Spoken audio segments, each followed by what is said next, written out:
Hello everybody. Sorry I haven't been doing much videos here lately, and that's for a good reason. I've just simply been so busy running running various errands like goofball for several past years already. But now, last week I actually got my very first FX Saber done for since I can't even remember since I last time made a saber with electronics inside. And in many ways, I still haven't fully made this saber. The hilt is machined by me.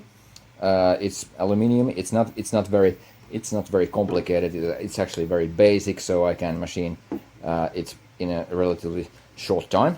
And the electronics inside, I don't have much to say about those because they are basically, as you can see in a minute,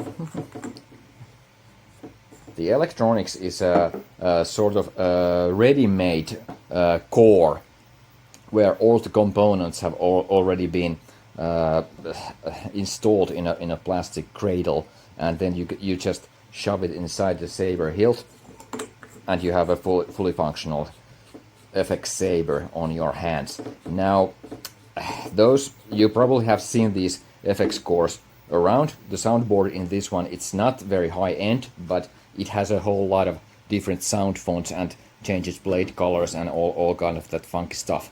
I don't really know where it's originally from. I bought it from UK seller, and it's all right, but you probably can say that it's some kind of Chinese rubbish or other that. But in this project, it actually works quite well.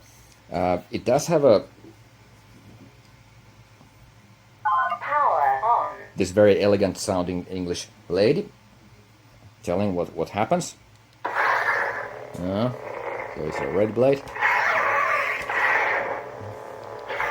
Lots of funky effects.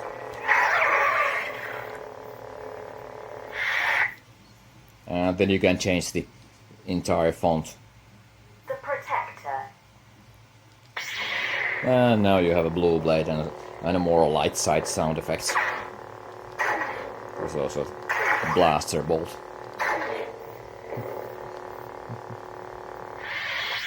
Basically like that. With this FX core, there were a couple of problems because, well, the recharge port, as you can see, is in a somewhat clumsy location. I had to mill a hole so it can be accessed right through the hilt outside. I was hoping the recharge port would be somewhere in the lower region of the core, so you could just unscrew the lower half of the hilt and then open it and then recharge it. But now I have to do this hole, which is a little bit, I don't know, it's not ugly, but a bit cumbersome. Another problem was the activation switch, because the core is using one of those really awful AV switches, which I can't understand why people love them, but they use them all the time. It has the AV switch there, and so it needed some kind of a extra plunger on top of the hilt, so it can be used somehow reasonably well. So I actually 3D printed a color piece out of a flexible PLA, which is pretty fantastic material, and then I screwed a 3D printed red thumb screw on through it, so it is kind of acting as a plunger. It just needs a little bit force to, not that force, but pressure, like that. Volume high.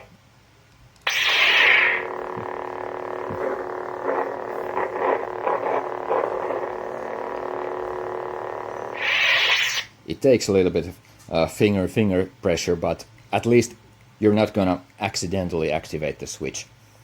Now, I'm quite happy I got this done for a while, but before you do get your hopes up, these are not going to be regular offerings from our shop for any time soon. I made this for a friend, for an old friend, so as a favor, so this is going to be a one-time offer, but I am hoping that we might be able to do a bit more metal hilts in the near future anyway. But hey, that's all that for this time. I hope you enjoyed it. Thanks for watching. Bye.